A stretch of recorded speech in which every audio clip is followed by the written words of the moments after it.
Story appears ordinary till you see the core side of it. And what you're looking for is the story behind the news. We bring it to you from Lagos, the commercial capital of Nigeria. Giving you all sides and political stories round the clock. Every detail from the start line to the final whistle. CoreTV News, expanding your view.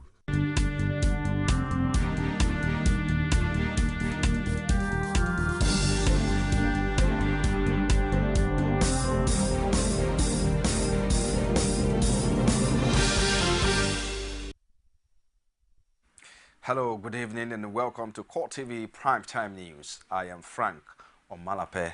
In our major story tonight,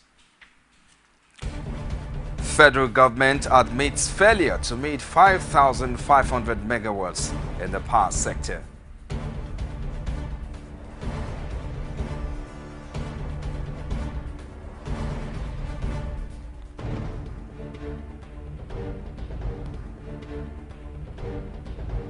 Also in this program, a federal high court in Abuja strikes out a 2-count terror charge filed by the police against alleged Nyanya bomber Aminu Oguche.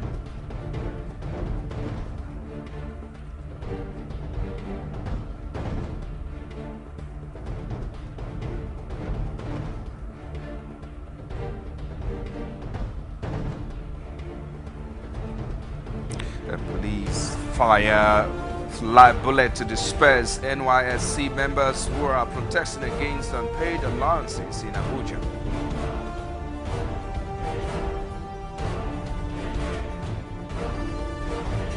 And outside Nigeria, Chiks Hagel resigns as U.S. Defense Secretary after less than 2 years in the top military post.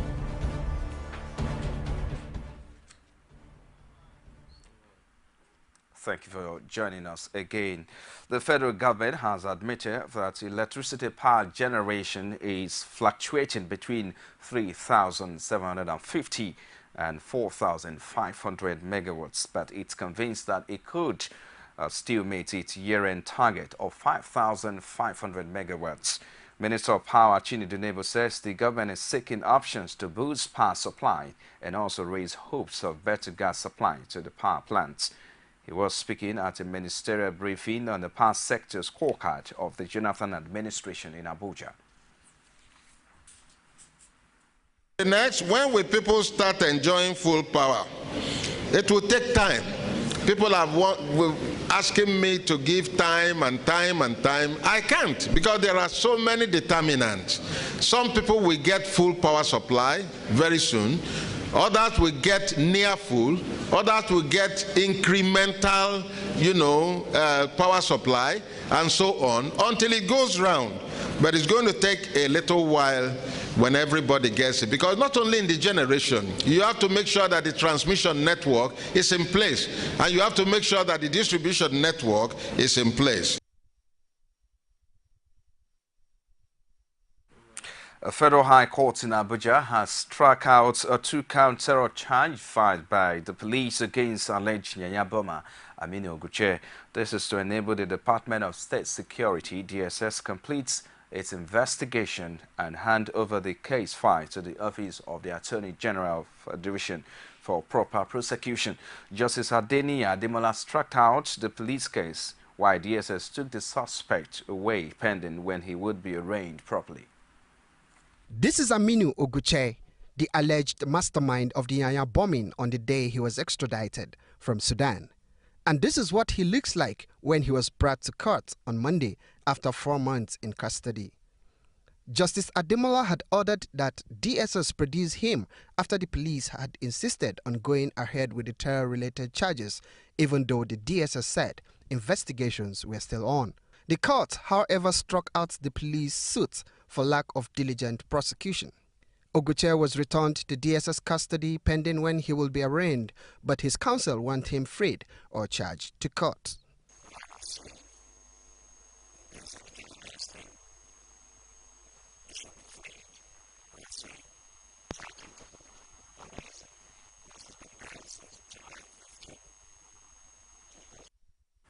Now, youth corps members in the Federal Capital Territory on Monday took to the street over the non-payment of their 6-month allowances by the officials of the Kuje Area Council, where they've been serving. After the peaceful protest on the outskirts of the Abuja city center, the corps members were seen in groups discussing the outcome of their action. They told CoreTV News that several bullets were fired into the air by security operatives to disperse them. However, efforts to speak to the council chairman were not successful, as he was set to be attending a meeting.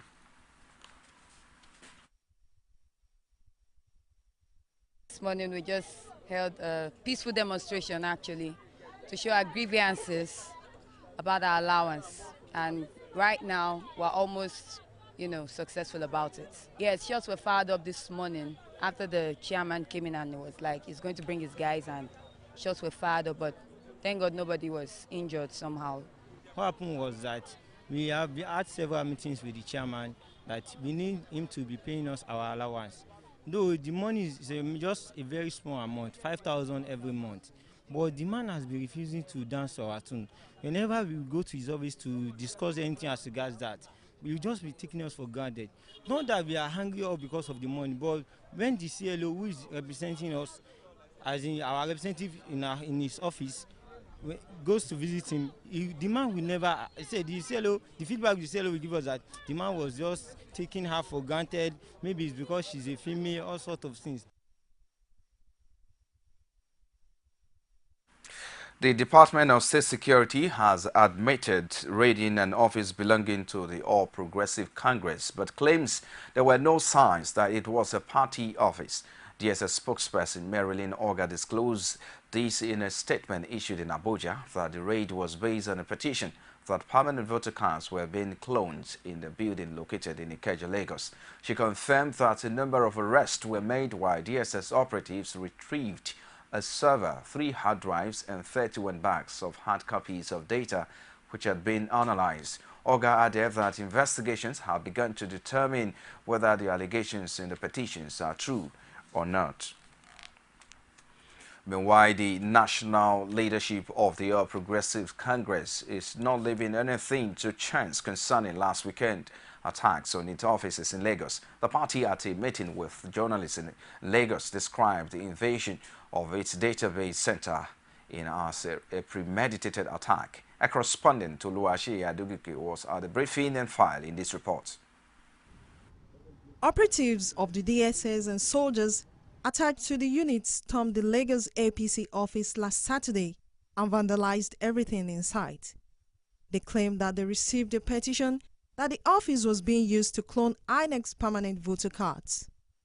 The authorities of the DSS also confirmed this position, a development the National Publicity Secretary of the APC, Lai Mohammed, described as very disturbing, especially in democracy. This is clearly a premeditated invasion aimed at destabilizing the APC.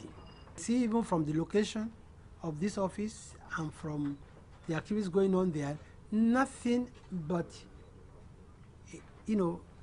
compiling a database. They did it, of course, it was programmed for 3 reasons. 1, to ensure that we have no database, so we cannot even contact our people, we don't even know our strengths. 2, now that they have in their possession our database, everything in their possession, it's easy for them to use this to rig elections, because it's a matter of knowing exactly where is our strength and then depriving such people of the permanent voters cards, or on election day making sure that electoral materials don't arrive early enough or at all in those areas. And of course, finally, is further evidence of desperation of this government. He dismissed claim by the DSS that the office in question did not carry any inscription to show it belonged to the APC, adding that there is no place in the law for the excuse. Is there any law in Nigeria that says I must put a signboard in front of my office, in front of my house, as long as what I'm doing there is legal and lawful? And for God's sake, what were we doing here? We were trying to develop our database. Are we now going to put APC signboard there so that everybody will come in and disturb them? And if you have a good intelligence gathering organization and you do not rely on beer parlor rumor, you should know what is going on here. I don't think it's an excuse that because they don't have the APC, signboard there. I know many corporate organizations. You do not find their names where they are doing their research and policy, where they are doing their research and documentation of work. Of course, we don't have to put APC. This is not an APC party office. This is an APC resource center where we compile our database. The APC urged all Nigerians to stop what it called an act of impunity embarked upon by the Jonathan administration. Oluwaseyi Adegoke, CoreTV News, Lagos. Former governor for your state and governorship aspirant on the platform of Accord ahead to the 2015 governorship election, Rashid Ladoja, has condemned political thuggery and violence, which he said endangers the lives of citizens. Ladoja, who spoke against the backdrop of Sunday's violence, which claimed his family house, called on the electorate to vote credible leaders that will ensure safety and peace at the grassroots. Our correspondent Tomotayo Alo was at the Apapa community in Ibadan, where the former governor inspected the level of damage recorded during the incident and filed in this report.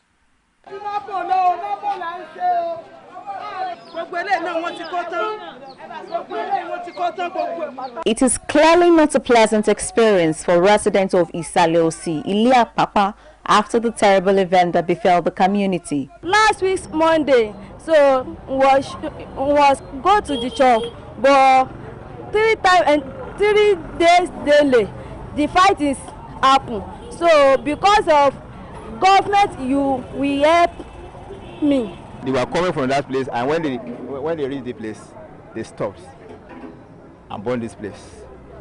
They finalized all the shops here were finalized yesterday. I know Dave or this around yesterday by the time that problem is happening. So I beg the government to come help me for my property. The cause of the violence was said to be born out of a fight that ensued amongst APC political thugs, which led to wanton destruction and stealing of property worth millions of naira. Ladoja, whose family house was not spared in the attack, had a closed-door meeting with the State Commissioner of Police before going to see things for himself.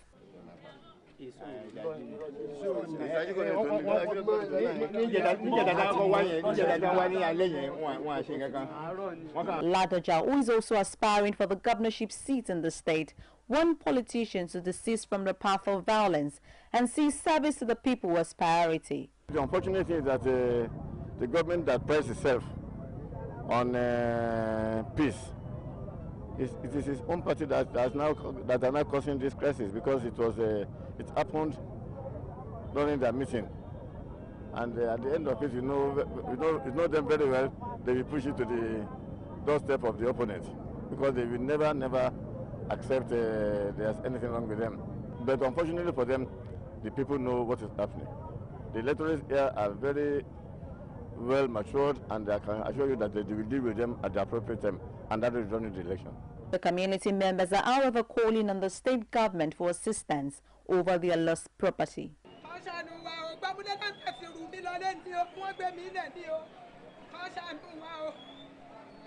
Residents in this community have decried the magnitude of loss they had after the incident that happened on Saturday. Some lost houses, some lost properties of millions of naira. And their message to government and politicians is that they cease fire and come together and ensure that human beings, especially the masses, do not suffer for the activities of politicians. Omotayo Alo, CoreTV News, Ibadan. You're still watching CoreTV Primetime News. Police parade Ekiti OPC bows as suspect in the murder of Nigerian Union of Road Transport Worker and PDP chieftain Omolafe Aderiye. Find out more after this timeout. Stay with us.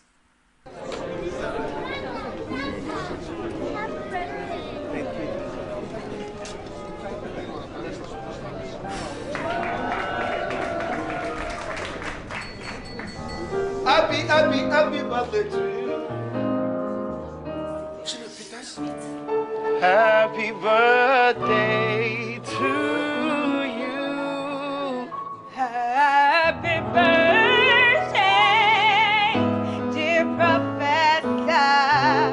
my former students. Happy birthday. Every day, life is made better by the moments of surprise we create for others and for ourselves.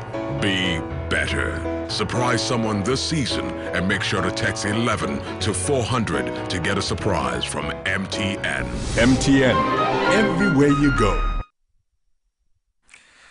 You're still watching CoreTV Primetime News. Here is a quick reminder of some of the major headlines if you're just joining us.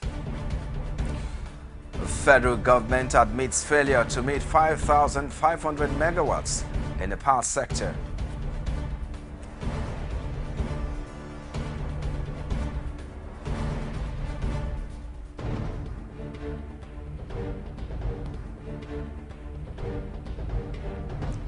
A federal high court in Abuja strikes out a 2-count terror charge filed by the police against alleged Nyanya bomber Aminu Oguche.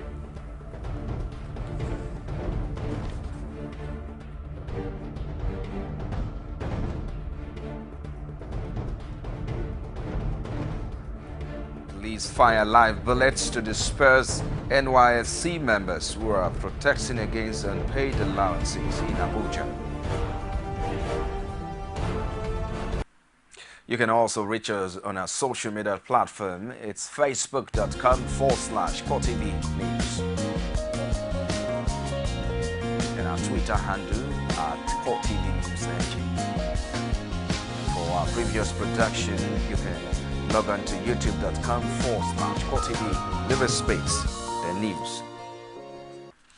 Now, the Ekiti State Police Command has paraded the chairman of the Oodua People's Congress in the state, Niyi Adedipe, in connection with the murder of former NURTW boss and PDP stalwarts Omolafe Aderiye, who was killed on the 25th of September this year. The police command also paraded suspect accused of armed robbery. Detectives of the command have also arrested one Adeniyi Adedipe, aka Akpashe, for conspiracy and murder of Chief Omolafe Aderiye, former chairman of National Union of Road Transport Workers and staunch member of the People's Democratic Party in Ekiti, who was assassinated on 25 September 2014 in front of his private office located at Federal Polytechnic Road, Ado Ekiti. The available direct and circumstantial evidence then stated the arrest and prosecution of the suspects. Cooperation.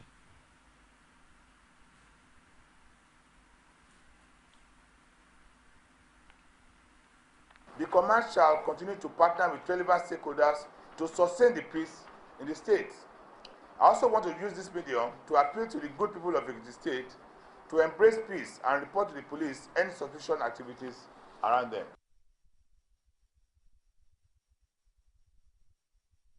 The arrest of Adedipe has added to the growing twist surrounding the high-profile killing of Aderiye.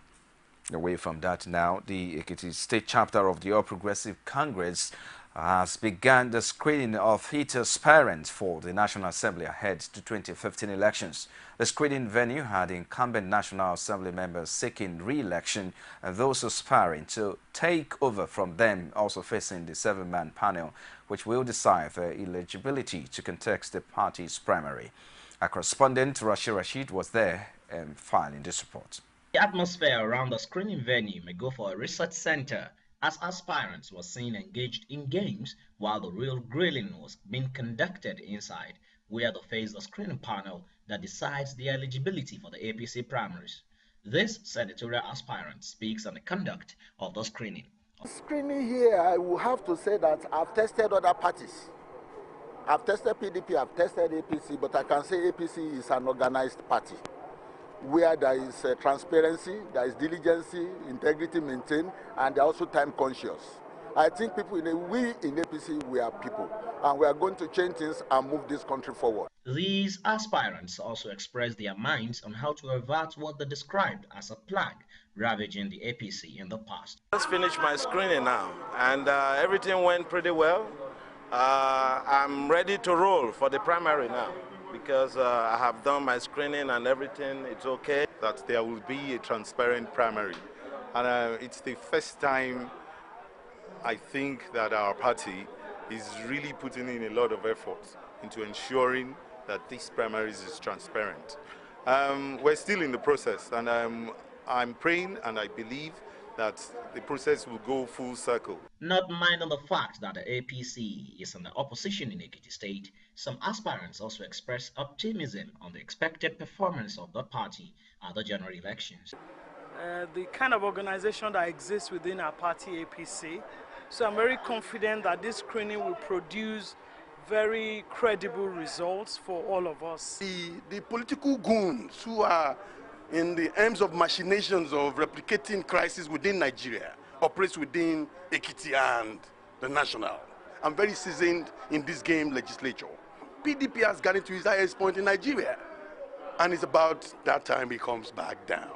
There is, however, a wind of anxiety blowing among the aspirants as the screening continues. Rashid, CoreTV News, Ado Ekiti. As Nigerians continue to react to last Thursday's siege on the National Assembly by the police, a member of the House of Representatives who saw it all has called on Nigerians to look beyond fence scaling by his colleagues. He says the lawmakers did what is expected to keep democracy running. Our correspondent Rashid has details. For many Nigerians, the drama which played out at the National Assembly last Thursday is still a shock. The barricading of the National Assembly complex by the police and the scaling of fence by the lawmakers has led deep wound into many hearts. In his eyewitness account, Bimbo Daramola, a member of the House of Representatives, says the speaker was actually barred from entering the complex. I was there when the speaker said, "My name is Aminu Waziri Tambuwal. Will you please open the gate and let me go and preside?" And the guy just had his phone to his ears, and he was just talking. And Nigerians are not looking at that. That's number 4 man. And Nigerians are taking the slant and the spin of members engaging in decorous of scaling the fence. But what really was the motive behind what many have termed a show of shame? What was planned that day was to have the speaker kept outside. They have already demanded for the mace. They have activated Emeka Yedia to go and preside because I've been laying excuse that the speaker wasn't around, and then Emeka will preside, and then they will do kangaroo something, and then they will rule that the speaker is suspended or impeached, and then they will say go to court. Members of the Green Chamber who scaled the fence, according to Daramola, are heroes of democracy. That day, democracy was at the barricades. It was actually democracy that was barricaded, and that time called for people who could be decisive in favor of the people and in favor of this democracy that a lot of people have fought for. And that was why members had to take that extreme decision. It may be indecorous, but it was an ultimately demanding situation. There have been several justifications and condemnations of the show of shame, which has remained a dent on the political image of Nigeria. Rashid, CoreTV News, Ado Ekiti. Ahead of the 2015 general elections, stakeholders in politics and governance are calling for a renewed drive in creating an enabling environment for increased and effective participation of women. This was the consensus at the opening of a 2-day national conference on women and elections in Abuja, tagged Enhancing Opportunities for Women Candidates in the 2015 elections. They say not much has been done to ensure gender balance since the 2011 elections and are demanding a change in the political arrangement which favors men to the detriment of women. As we plan for the 2015 elections, however, the challenges are great. Nigeria's ranking in women political participation has declined considerably. It now ranks 102 in the world, a significant slide from 89 in just 5 years, according to the World Economic Forum's annual report of 142 countries. To a greater extent, a nation's progress depends on the progress of women. The strength of democracy depends on the participation of women, and the vibrancy on economies depends on the contribution of women. When women's potential are not tapped, our societies are short-changed. There is the need to create the enabling environment to enhance women's active participation in all areas of development. We must, as women, begin to aggressively unite, network, and build alliances across gender divides in order to secure meaningful change. My dear sisters, let the voices of women be heard loudly, because we have the right to be heard, and we have the right to participate fully in the socio-economic and political life of our various communities. Lagos State Governor Babatunde Fashola has presented a 489 billion naira year 2015 budget estimate to the State House of Assembly. The budget has 51% capital and 49% recurrent expenditure. Our correspondent Abiola Luwale brought back this report presented from our studios. The year 2015 proposed appropriation bill has the same figure with that of 2014 budget. Fashola says the reason for proposing an appropriation bill that has the same figure with the current budget of the state is to ensure that the next administration in the state does not inherit any deficit. This, according to financial analysts, may not also be connected with the present austerity measures following the slump in global oil prices.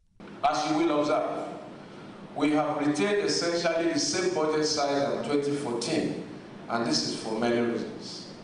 One reason is that we have kept a zero deficit in order to ensure that the next government does not inherit a deficit. This will give them room to start off very quickly when their programs begin to crystallize and they may need to raise funds in order to get going. Another reason for this is that our budgets, like all good budgets, are not defined by plans and expectations only. They make more sense if they are defined by resources. Speaker of the State House of Assembly, Adeyemi Kuforiji, assures that the lawmakers will do the needful to pass the budget. The onus is now on the members of this honorable house to do the needful. I want to assure you that we will meticulously perform our professional duty. The 2015 appropriation bill will be the last under the Fashola administration. You're still watching CoreTV Primetime News. We take another break and return with business, sports, and stories outside Nigeria. Stay with us.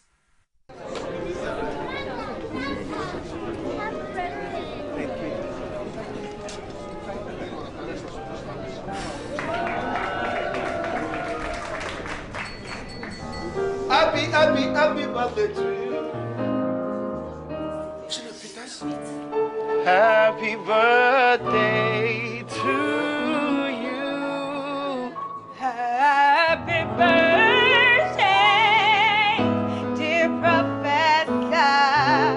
My former students. Happy birthday. Every day, life is made better by the moments of surprise we create for others and for ourselves. Be better. Surprise someone this season and make sure to text 11 to 400 to get a surprise from MTN. MTN, everywhere you go. There is an Ebola virus epidemic in some West African countries. The Nigerian government wants you to be aware and watch out against the spread of Ebola in your community. Help keep our country safe and watch out for severe cases of fever, headaches, diarrhea, chest and abdominal pain, sore throat, cough, red eyes, and bleeding from the eyes, ears, and nose, especially when these symptoms are found in persons coming into Nigeria from other West African countries. Protect yourself. Wash your hands regularly with soap and running water, or use a hand sanitizer. Avoid contact with the blood, urine, feces, or saliva of animals like bats, monkeys, gorillas, chimpanzees, or infected persons. The Ebola virus is deadly. Don't catch it. Don't spread it. This message is brought to you by the Federal Ministry of Information.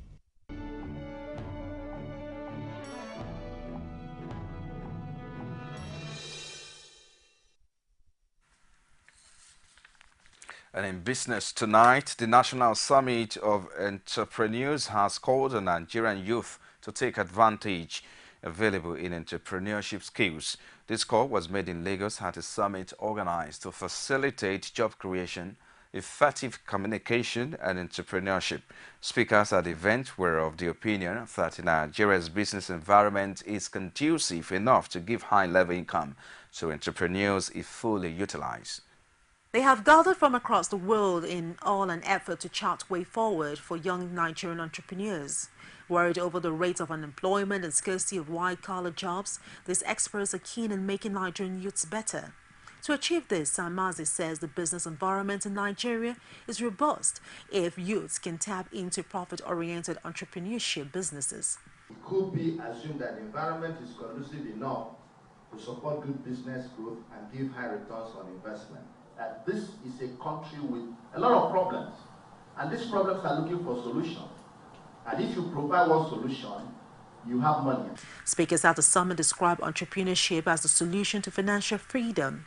But first, they say there must be awareness on its evolution and challenges.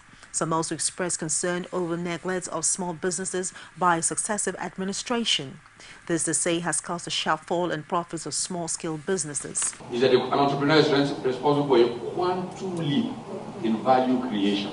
If we can do it and unleash the natural talent of our people, we will see wealth creation take off. I've been telling them that this NYSC scheme is a great opportunity for our country.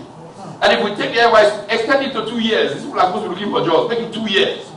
Spend 6 months training these young men and women as entrepreneurship extension agents and unleash them as an army in the country. Nigeria will not be the same. The factors in hindering entrepreneurship in Nigeria: access to finance, the environment, low interest, knowledge and skill gap. If you look at organizations today, how many organizations 50 years ago are still in existence today? If something happens to the founder, something happens to the organization. We also have to make sure that, regardless of how small your organization is now, you need to create succession planning in your mind that say, in the next few years, what happens if I am not there anymore? And when we create sustainable businesses, we also create sustainable people. For his part, Central Bank of Nigeria saying government alone cannot provide jobs for every Nigerian. Rather, it will create an enabling environment that will make businesses thrive. He admitted that non-availability of jobs is negatively affecting Nigerian youths. Central Bank of Nigeria, we have recognized that the government alone cannot absorb the millions and millions of graduates who need employment, and even those that are not university graduates but still need employment that enter the job market every year. Thus presenting us an urgent need to address this problem before much more harm is done. This is the time for Africa to wake up. So such a revolution, such a summit is for all of us. As if that was not enough, Chairman of Sherpi in Lagos State disputed the recent claim by National Bureau of Statistics that it created 500,000 jobs in the past 6 months. He says this is insignificant compared to the number of graduates churned out every year by tertiary institutions. Shell has shut down its burning oil pipeline after a leak was discovered on November 22. The pipeline carries one of Nigeria's main export grades, burning light. Shell is investigating the source of the leakage at Okolo Lounge in eastern Niger Delta, which occurred near the Trans-Niger pipeline. The leakages have been attributed to crude oil theft. The pipeline has since been shut since October 18 this year. And now to Forest Market. The Naira opened at a record low of 178 Naira 25 kobo against the dollar on Monday. The Naira dropped down by 0.45% from its previous close. The Naira has been hitting new lows throughout this month despite central bank intervention. Now let's join the Sabena Izuku for today's stock market report. CoreTV News Stock Market Report is brought to you by MTN. MTN, everywhere you go. Hello there and welcome to the Stock Market Report segment with me, Sabena Izuku. Equity transaction on the floor of the Nigerian Stock Exchange ended on a negative note today.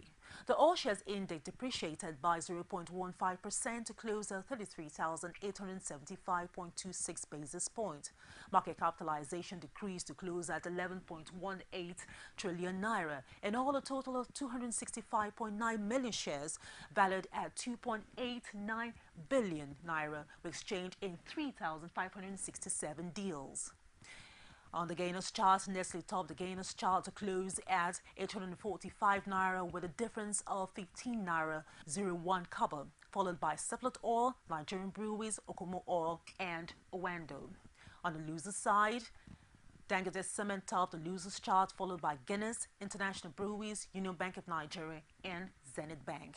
And the top 5 trades, First Bank of Nigeria Holdings topped the traders chart, followed by Zenith Bank, Sterling Bank, Wema Bank, and Access Bank. To wrap up the stock market report, here's the currency exchange rate for today.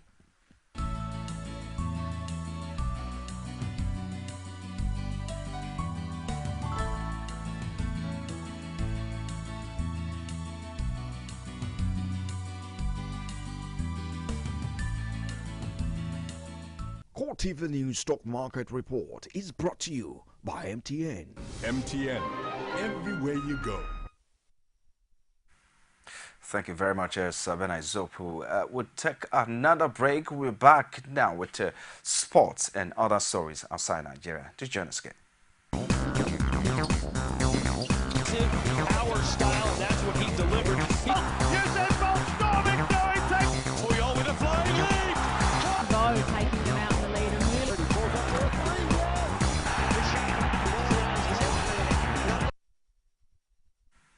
And in sports tonight, President of the Nigerian Football Federation, Amaju Pena, gave a hint that Super Eagles coach Stephen Keshi wants to be fired by his board, but rather they might send him for a refresher course abroad.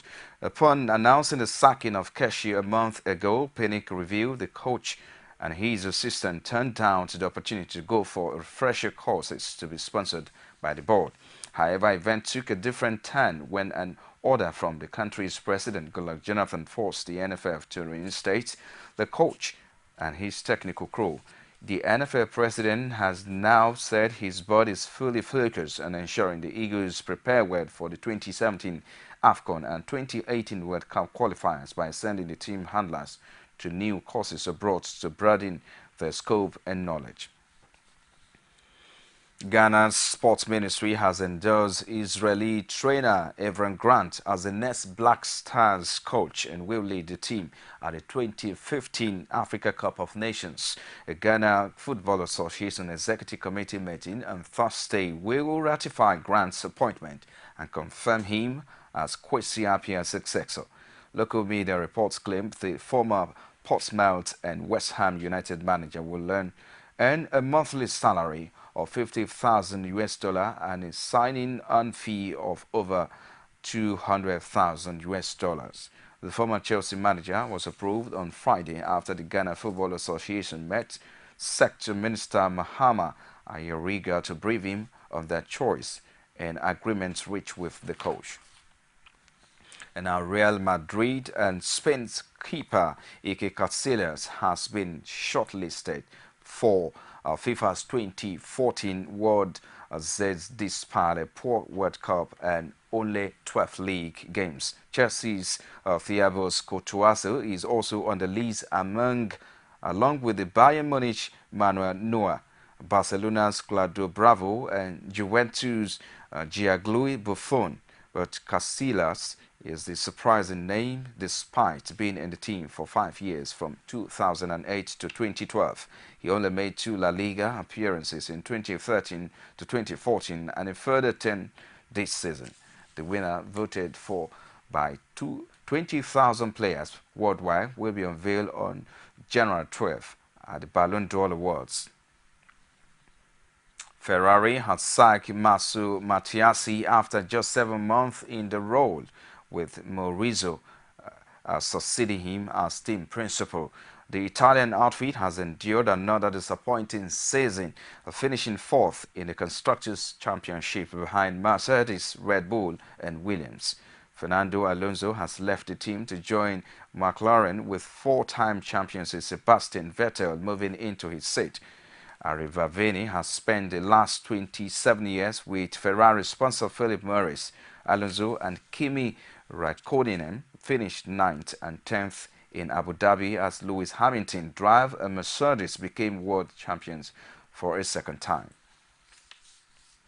And outside Nigeria now, Chuck Hagel has resigned as U.S. Defense Secretary after less than 2 years in a top military post. President Barack Obama confirmed his resignation and paid tribute to his class and integrity. Hagel, 68, a Vietnam War veteran and former Republican senator, said it has been his life's greatest privilege. It was reported last month that he was sharply critical of the U.S. strategy against Islamic State and in relation to Syrian regime. He will stay on as secretary until his successor is confirmed. CoreTV News gathered that Hagel and Obama both determined that it was time for new leadership in the Pentagon and had been discussing the move for a few weeks now. Obama said Hagel had come to him to discuss the appropriate time to complete his service. The U.S. president said he was extraordinarily lucky to have Hagel by his side as defense secretary and praised him for forging a strong bond with U.S. troops. Hagel is the first enlisted combat veteran to serve in the role.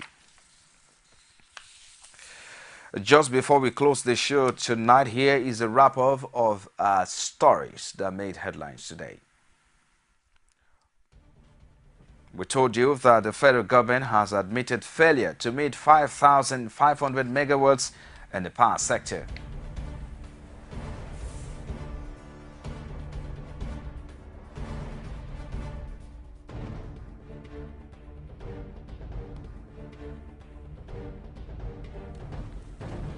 We also reported that a federal high court in Abuja strikes out a 2-count terror charge filed by the police against alleged Nyanya bomber Aminu Uche.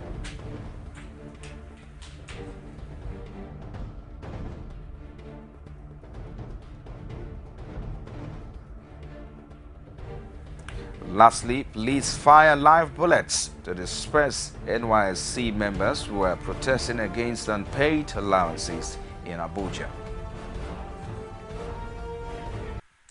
Well, it has been a show tonight. On behalf of entire news crew, I am Frank Omalape, wishing you a wonderful night rest. Good night.